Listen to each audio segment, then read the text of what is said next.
Portland has a lot of public art, statues, murals on buildings, and so on.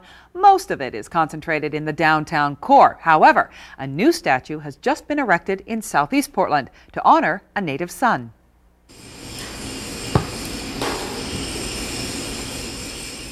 Sometimes it takes an outsider to make the rest of us realize the importance of something right in front of us. Julian Voss-Andreae is one such man. Originally from Germany, when he and his wife moved to Oregon, he was shocked to learn that a personal hero of his was going virtually unrecognized in Portland, scientist Linus Pauling. And I knew he was from Portland, and I was amazed to learn that nobody seems to know him, nobody seems to know that he's from Portland. I don't know any sculpture commemorating him or anything like that. Julian has perhaps more than a casual interest in Linus Pauling's work, because not only is Julian an artist, he's also a physicist.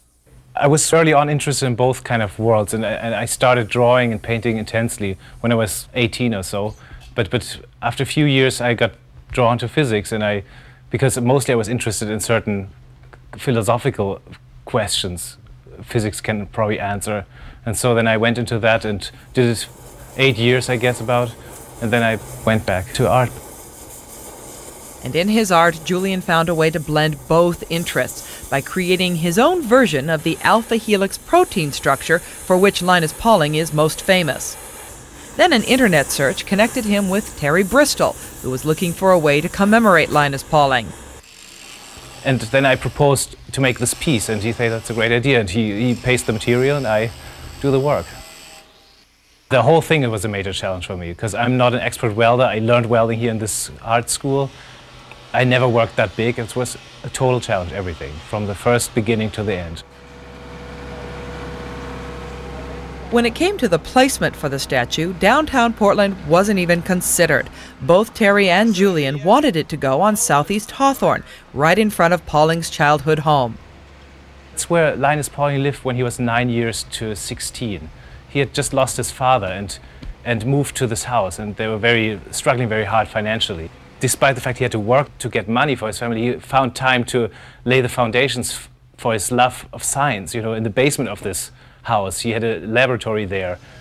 That all happened there on Hawthorne, and nobody knows that. Now powder-coated a bright red, the steel structure stands proudly on Hawthorne Street for all to admire. Julian knows that most people will probably just see his work as an abstract sculpture. They may not realize the true significance behind it. But it is, at least, a first step in giving recognition to Linus Pauling. Recognition that's long overdue. Creating the statue was Julian's final thesis project at the Pacific Northwest College of Art. He plans to continue working as an artist. You can see more of his work on his website, julianvossandreae.com. This project certainly would not have been possible without the financial backing of Terry Bristol and the donated services of Anderson Construction for the installation. So next time you're walking along Hawthorne, check it out.